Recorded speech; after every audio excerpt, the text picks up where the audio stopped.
Welcome back, Frontline Visionaries. Colonel Chris Budas, Petty Officer Randall Thomas. I promise moving forward, we'll just use our civilian names, but we're part of this podcast that we're very excited about is talking about what we consider to be hot topics, specifically topics that are relevant to my career path and career field, yours as well. Absolutely. Or anything that Chris here has a strong opinion about. So today I know we have a couple.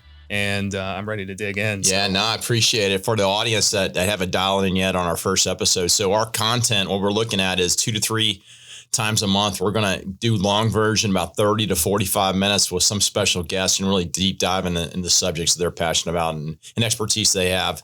And then we're going to do these hot takes. So the first hot take here is LinkedIn. Open to work, good tactic or bad tactic? Randall, do you have an opinion about this? I do have an opinion. I also have just general fodder that rolls around in my head because I've spoken to so many people that have such strong opinions. Yeah. It's kind of incredible how polarizing it is. Okay. And good. It is polarizing. Some people think like open to work, it's a real value add because not only are you making yourself more noticeable and people can kind of pick you out of the crowd a little bit quicker, but you're also showcasing that you're immediately available and there's value to that. If a company wants to hire somebody and they're like, man, I don't want you to accept this offer, go put in a 2-week notice. Let's get your onboarding done. And then 3 weeks from now you'll start. In some cases they're like, hey, we can get your onboarding done in a day. Wow. Let's have you start Monday. Right. So the open to work thing has value. The thing is there's no right or wrong answer. That's the unfortunate part because there's some people that think, and you've heard this, that's why we're even bringing this up today, is it makes you look desperate. Yeah. So the problem is I can sit here and I can give you this hardline stance and I can say, yes, it makes you look desperate, or no, it doesn't. Yeah. But the problem is it's in the, it's in the eye of the beholder. Right. Exactly. Because listen, I think, open to work, and I'm sure somebody from LinkedIn is going to chime in here and be like, Budas, you're so wrong. But I only think it's been around maybe 3-4 years ish. The banner. Yeah. It became a thing in the pandemic. Yeah. So fairly new, I would say, but still, it's become fairly polarizing to some extent, depending on people's opinions. It really has. And the discourse on LinkedIn alone about it is insane. And I'm sure LinkedIn itself is happy about it because people are posting on their site and getting all this engagement. But here's the truth. The truth is if you do it, you run the risk that there's a hiring manager out there that has the opinion that it makes you look desperate. And they really do view this entire situation as a marketplace. And so if you are, putting yourself off as desperate, then you lower your value in the marketplace. Right. And sometimes people want what they can't have. So they start to go look for people that are employed. So you're you're kind of rolling the dice by putting it up there. However, I will tell you that the value add as a recruiter is I cannot tell you how many times people, and I say people, I mean companies say, Randall, we really need this person to start as soon as humanly possible. Yeah. And when you have the banner up and maybe you don't know this because you don't have the LinkedIn recruiter side, there's a different platform that I'm tracking. Yeah. You can click on people that are open to work and it'll get rid of everybody that isn't. It's huge, right? It becomes a filtering effect. Yeah. And the next thing you know, like, why am I not in this bucket to get hired, or why are they not interested in me? Yeah. So that's huge. It is. So I can tell you in the last 12 months alone, I've hired a crap ton of people straight out of the open to work pile, and it's really worked for them. So they put it up there. They gained, they garnered some interest and people shared, was able to get the word out. I was able to use the filter, find them, put them through the process, get them hired.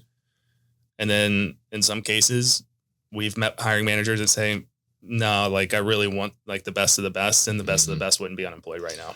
That's funny. So my story, so this time last year, preparing for terminal leave for the audience, leaving the military last July. And, I put it on my schedule, turn on, open to work, 180 days out, so on and so forth. And then I was sitting down with some confidants, people that have already exited and been very successful. And I brought up this topic at dinner. And they were like, don't you dare. I'm like, what? Like, don't you want to tell the world? I'm open to work. They're like, based on your experience, what you've done, it's going to look like you're desperate to go find a job. And again, like you said, you're leveraging your proposition for, any leverage you may or may not have, whether that's salary or anything else, it goes down. 100%. But you're right. It's the perception of whoever is the receiver of this message. And I think a lot of folks, specifically leaving the military, because we go through this transition program, I won't say they're programmed to do the open to work, but I noticed they do, right? Yeah. And it's unknown. I have no opinion about it. I see both sides of it, but I would say you got to do your own evaluation of what you're doing, what the market is you're in, what's your position. As I told a guy here at a local veterans organization, I mean, he was getting a little bit desperate. He was on 3 months of terminal leave, and then he was 2 weeks out, married, 3 kids, all in the age of 10. Yep. I said, it might be your bat signal. And then, and again, I told him also, don't stop looking for the perfect job, find the right job for now, and then continue to look as appropriate. But it's funny how this subject, when it was brought up with friends at dinner, it was like they just slapped my hand. Don't you dare do that. It's crazy because the open to work like banner is like Democrat versus Republican. It's like that, like there's no like slightly wrong, slightly right. Like you are like all in or you're all out. And it's crazy. To me, it's just like a little green banner, but it causes all of this commotion.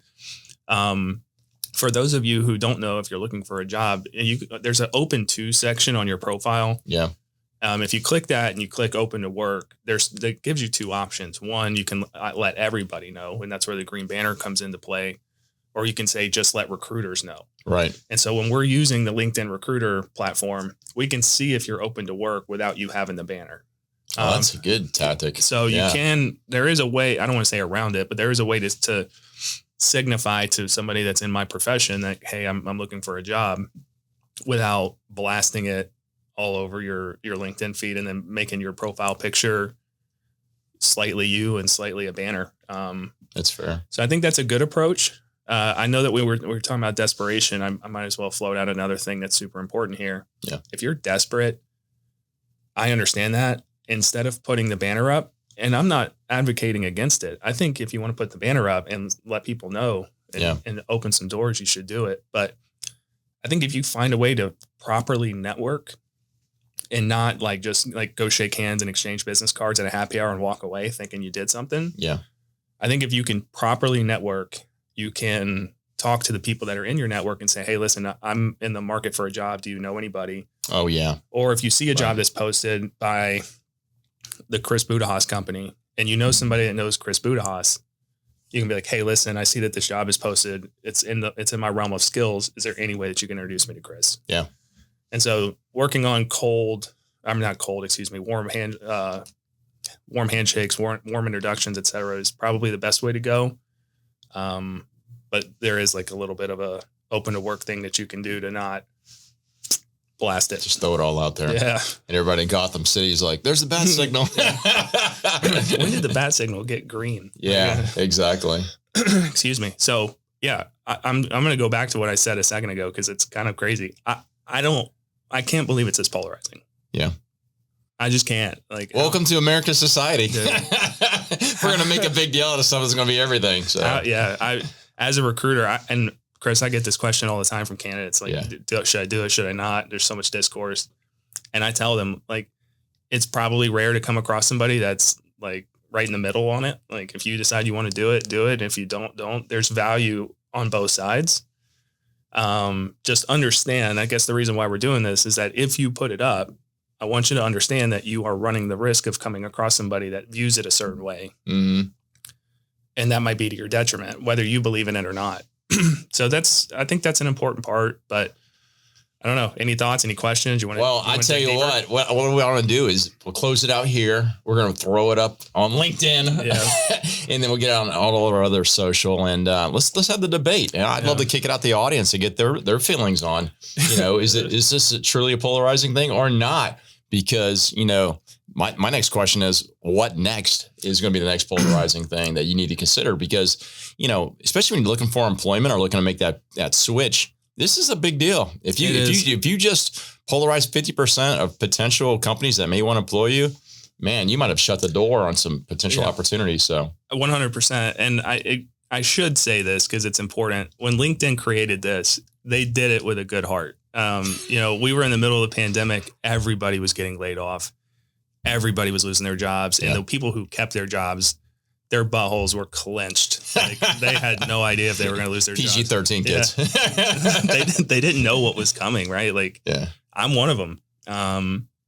As it was unfolding, we didn't know how bad the pandemic was. So we didn't know like how widespread it would be, or if it was going to kill more people, or if the entire country was going to shut down for like months and years. And we really didn't know. And so LinkedIn was like, okay, for everybody that's losing their job, let's give them an opportunity to identify themselves in this marketplace so that they're more easily findable by employers that are hiring. And so when they did it, they had a good heart about it. It's just the discourse went nuts. And I'm sure like with the discourse came engagement, and LinkedIn was like, yeah, you know what? We'll take the clicks. And and so that's just where we are. And I say, let's throw a poll out there.